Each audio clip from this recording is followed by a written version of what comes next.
mūsu Čehijas cukurs.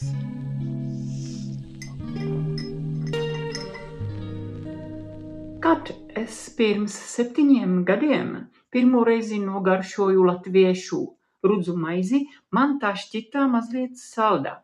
Es nodomāju, kāpēc, jo latviešu tradicionālā maize ir tik sens ēdiens, kāpēc tā ir salda? Kas tajā bija, kad cukura vēl nebija? Kopš tā laika esmu sākusi interesēties par cukuru. Es pati cenšos cukuru ierobežot, bet pilnīgi neizslēdzu, jo domāju, ka cukurs vēl ir labāks nekā daži saldinātāji, kā acesulfam vai aspartam. Un tad es atklāju vienu faktu, kas mani tiešām pārsteidza. Protams, atkal saistīts ar Latviju.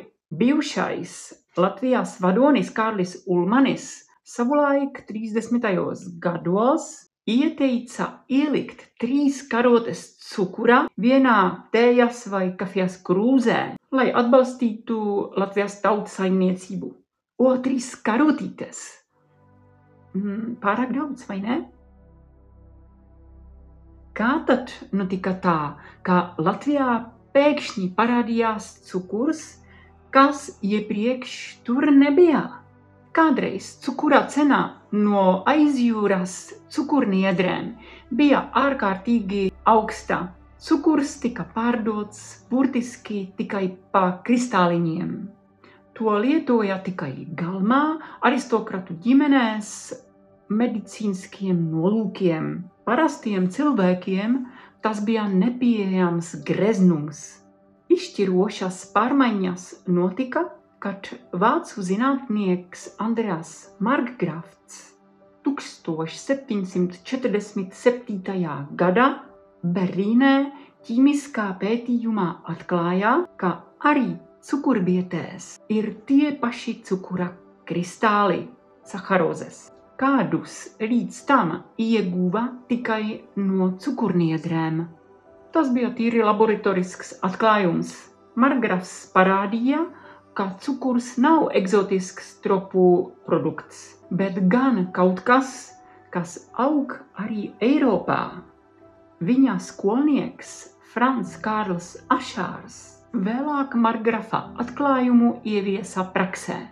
1801. gadā viņš Konāros, Polijā, nodibināja pirmo cukura fabriku, kas pārstrādāja bietes. Tātad 19. gadsimtā viss mainījās, kad sāka audzēt cukurbietes un cēlās cukurfabrikas. Rudenī 1926. gadā Jelgavā darbu sāka pirmā Latvijas cukura fabrika.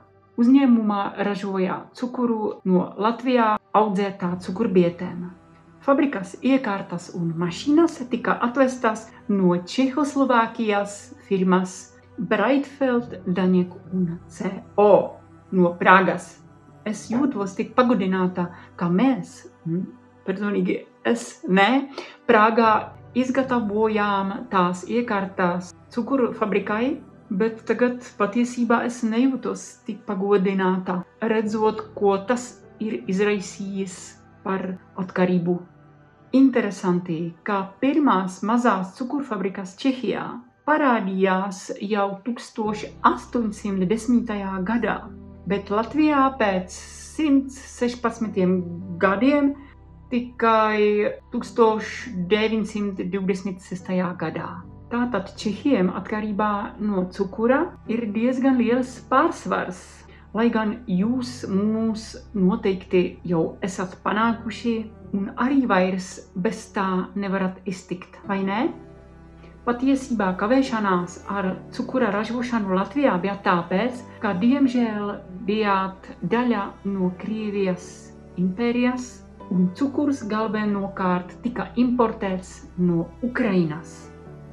Lai veicinātu cukura patēriņu, 1927. gadā tika uzsākta vietējā cukura reklāma un Kārlis Ulmanis aicināja iedzīvotājus pie tējas vai kafijas liekt 3 karotītes cukura, pa vienai uz katru Latvijas cukurfabriku.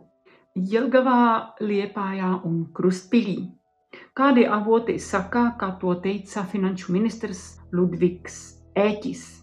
Tā tika veicināta ne tikai ekonomika, bet arī mūsu atkarība no cukura. Jo vairāk pierodam pie salduma, jo lielākā tolerance rodas. Lai palielinātu vietējo produktu patēriņu, bija jāmaina patērētāju domāšana. Ja agrāk importētie produkti tika uzskatīti par vērtīgākiem un prestižākiem, 30. gados propagandas uzdevums bija pārliecināt par pretējo. Apelēja gan pie patriotisma jūtām, gan pie rūpēm par veselību. 1935. gadā notika nepieredzēti plaša cukura patērēšanas propaganda. Propagandas galvenais nolūks bija palielināt vietējā cukura patēriņu. Cukuru eksportēt nevarēja, jo tas bija apmēram 6 reizes dārgāks nekā Eiropas tirgos. Lai arī cukura propagandas kampaņā palika bez sekām un cukura patēriņa apjoms faktiski nemainījās, tomēr kopumā propagandas laikā radītās pavārgrāmatas ietekmēja ēdienu daudzveidību. Domājams, ka tieši pateicoties cukura popularizēšanai par neatņemamu Latvijas virtuves sastāvdaļu kļuva saldie ēdieni, ko zinām vēl šodien. Ķīseli, krēmi, želejās, uzputeņi un, protams, debesmana un buberts. Pēc Padomju Savienības sabrukuma un ES cukura ražošanas kvotas dēļ 2007. gadā cukurfabrikas tika slēgtas un ēkas nojauktas. Preces zīmols Jelgavas cukurs nodots dāņu cukura ražotājam. Tātad Jelgavas cukurs patiesībā ir dāņu cukurs. Es zinu, ka jūs to zināt, bet es biju pārsteigta, dīvaini un skumji, lai gan mūsu tradicionālie čehu znojuma gurķi jau arī tiek ražoti Turcijā. Vai jūs zināt, ka 2017. gadā ES atcēla cukura ražošanas kvotas, un tagad tiek apsvērtā ražošanas atjaunošana? Cukurbietes Latvijā jau atkal tiek audzētas, bet pārstrādei tās ved uz Lietuvu. Vai tas ir labi vai nē? Ko jūs domājat? Vai cukurs ir svarīgs? Vai mums ir nepieciešams? Mans viedoklis ir, ka ekonomikas dēļ var būt, bet veselības dēļ tiešām nē. Bet ko tad darīja senāk? Pirms bija rafinētais cukurs. Rudzu maize pati par sevi bija saldena, pateicoties raudzētajam rudzu ieraugam. Fermentācija pārveido cieti par dabīgiem cukuriem. Tāpat cilvēki lietoja medu, kaltētus augļus, meža ogas, pat bērzu sulu. Citiem vārdiem, maize un ēdieni bija saldi, bet citādākā, dabiskākā veidā. Šodien daudzās maizēs cukuru tiek pievienots speciāli, dažās šausmīgi daudz. Un deserti tie ir gardi, bet diemžēl bieži sabojāti ar pārlieku saldumu. Piemēram, mana mīlā maizes zupa pulverī no Dobeles dzirnavnieka gandrīz puse paciņas ir cukurs. Kāpēc? Es negribu ēst tik daudz cukura, es gribu ēst to maizes zupu, to jūsu īpašo, skaisto, garšīgo maizes zupu, ko es dievinu, bet negribu ēst tik daudz cukura. Bet man ir jāsaka, ka Lido maizes zupa man šķiet ne tik salda. Pasaules veselības organizācija iesaka pieaugušiem ne vairāk kā 25 vai 50 gramu cukura dienā. paskatīsimies uz cipariem. Vidējais cukura patēriņš Eiropas Savienībā ir ap 34 kg gadā uz cilvēku. Latvijā ir mazāk, bet ne pārāk maz. Cukura patēriņš Latvijā ir līdzīgs kā Čehijā. Vairāk nekā 31 kg uz iedzīvotāju. PVO ieteikums ir cukura patēriņš zem 10 kg uz vienu iedzīvotāju gadā. Beļģijā ar 48,3 kg ir ar visaugstāko cukura patēriņu uz vienu iedzīvotāju Eiropā un vienu no visaugstākajiem pasaulē. Beļģijā ir arī lielākais cukuroto bezalkoholisko dzērienu patērētājs Eiropā. Tālāk seko Polija 45,7 kg.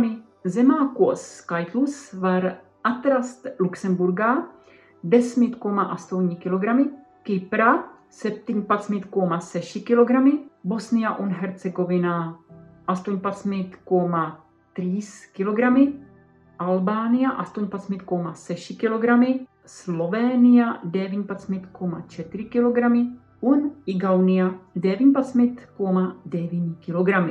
Šīs visas valstīs patērē zemāk nekā 20 kg cukurā uz vienu iedzīvotāju gadā.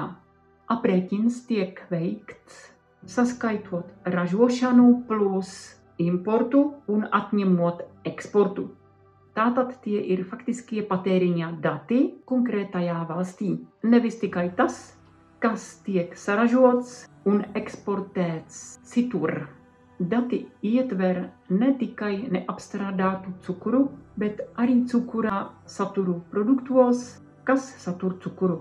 Ja jūs interesē medus patēriņš, tad ES vidējais rādītājs ir 0,7 kg uz vienu iedzīvotāju gadā. Latvijā tas ir 1,58 kg, bet Čehijā 0,82 kg.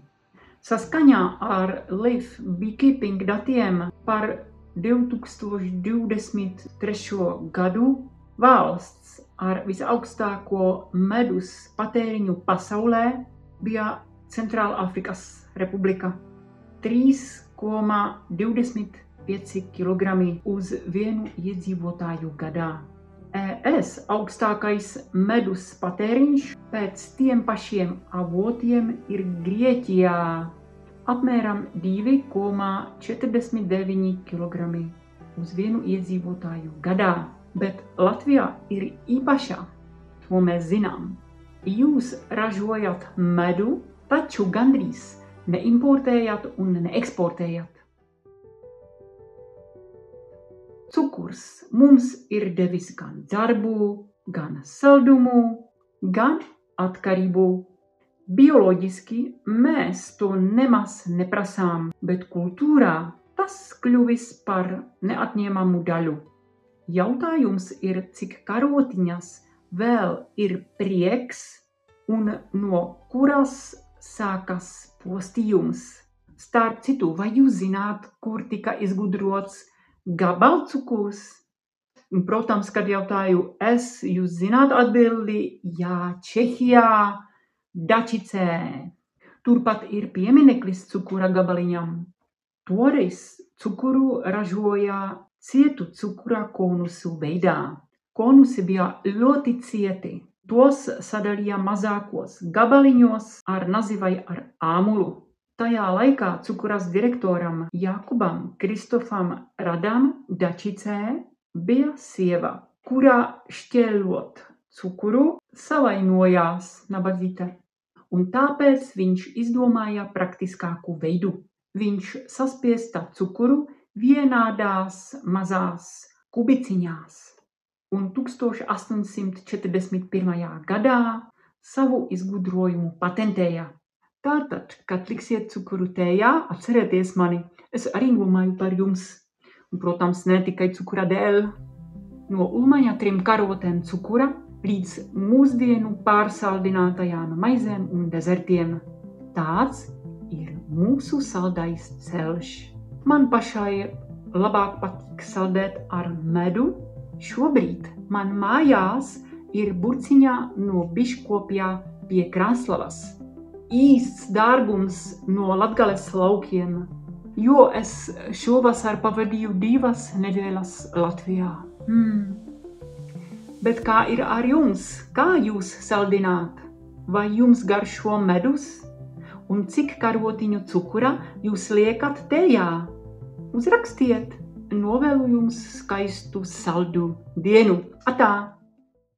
Vēl kaut kas. Vai jūs zināt, kā čehu valodā saucam niedres? T, ž, t, I, n, a. Třtina. Čehu valodā ir daži skaisti vārdi bez paskaņiem, tāpēc es izdomāju šo teikumu. Atkārtojiet man līdzi. Vilks drāl skars třtinu. Vilks aizmuka caur niedrēm. Vilk zdrhl skars třtinu. Vilks zdrhl skars třtinu. Vienkārši tāds normāls teikums čehu valodā.